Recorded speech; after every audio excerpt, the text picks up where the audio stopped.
If you have heard of cluster genealogy research, but you haven't started using it yet, chances are you have many questions about implementation.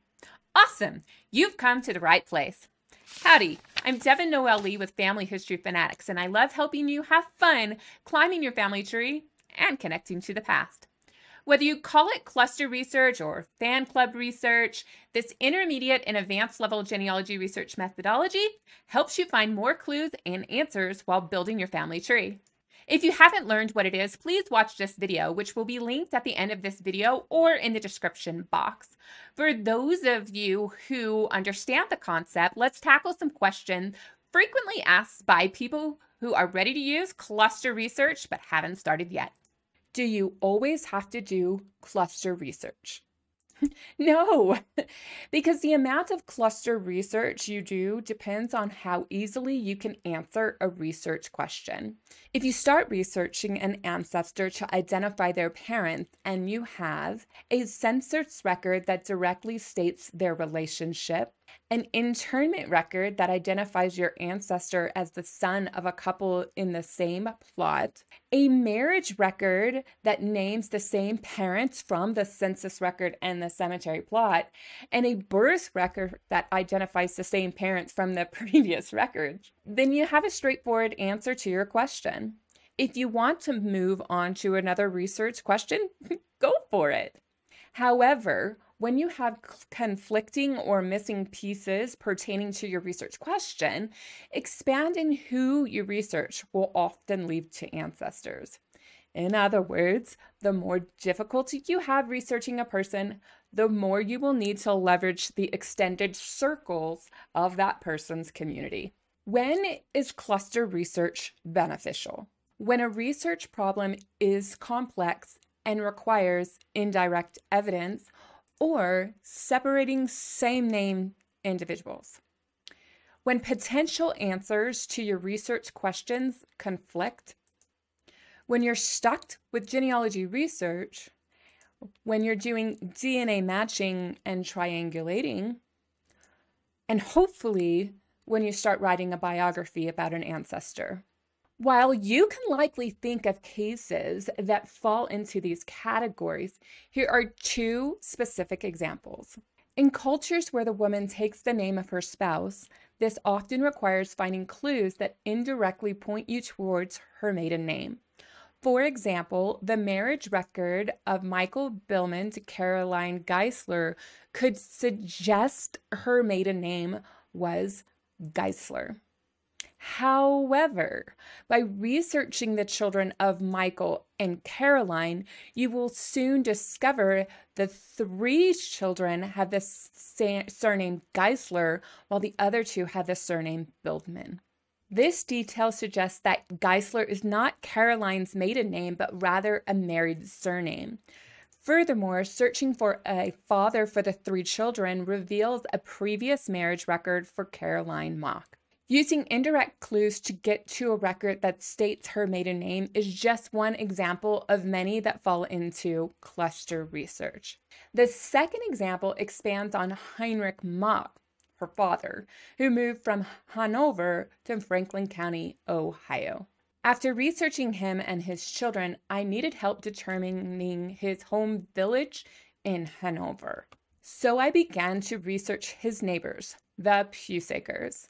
After exploring the Pusakers, I discovered they traveled together on the same ship from the old country to America. Therefore, if I could find anyone from this traveling group that identified their home village, there's a good chance that my family was from that village. People don't often ride on the same ship, travel to the same town, and buy land beside each other if they weren't familiar or family. I did discover the village of Gillersheim listed on a Pusaker's gravestone. To confirm that the Mocks and the Pusakers were from the same village, my cousin hired a researcher to explore church records for both families. As a result, these researchers found baptisms and marriage records for both families and validated my Mock ancestral origins. Multiple genealogists share their success stories with cluster research. I especially like this one and recommend you read it. The link will be in the show notes. Do you need to research all of the groups? You'll notice in the 2 examples I shared earlier that I discovered answers to many questions, but I didn't need to consult each cluster group. As stated before, the more difficulty you have researching a person, the more you will need to leverage this extended circle of persons community. Some research questions are more straightforward and you only need to review one group. For instance, when you're looking at a census record for your ancestor, perhaps you found them in the Canadian census of 1891, but you could not find them in the 1881 census. One technique involves looking for your ancestral neighbors in the 1890 census to see if they appear in the 1881 census. If they do, look for your ancestor. You may discover that your ancestor's name has significant errors, make it difficult to find them, but searching for their neighbors, you see the person you sought. By contrast, this brick wall involved researching more individuals. When William Long went missing in the 1850 census, I found him in a neighbor's home. To prove that William was likely not related to this household in which he resided, I had to research the neighbors and their close family members. I also did same surname research for all the Longs in the county and discovered no family that had a missing William of that age, except for my Long family. The more complicated the genealogy problem, the more fan club groups will have to be involved in your research. How much should you research a cluster member? It depends on the nature of your research. For example, if searching a database for a neighbor helps you find your ancestor on a census record, do you need to research the neighbor thoroughly? Unless that neighbor appears on other records, probably not. Some cluster groups, you do shallow record research that overlaps the time your ancestors interacted with them. While conducting reasonably exhaustive research is the goal, do you have time to do this level of analysis for someone else's relative? If you do, you may not ever finish your research on your ancestors. However, some relatives, surnames, and neighbors have more clues to help you resolve your genealogy research question. While researching Townleys in New Jersey, I'm diving into vital census and land records when possible. I'm trying to establish who is related to whom. Sometimes I must go beyond these records to separate men with the same surname. Since I'm doing a surname study, this project requires more excessive research than some of the other situations I've mentioned.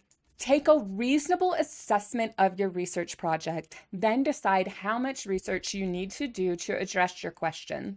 Stay focused on your research objectives so you do not waste time on a fun but not beneficial project.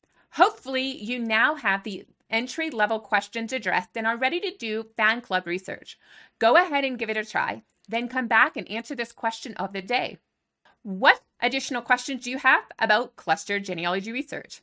If you have used this technique before, what questions do you have about implementing this strategy? If you like this video, be sure to like, share, subscribe, and leave a comment. And if you're ready for the next video about brick wall research, be sure to check out this playlist right above.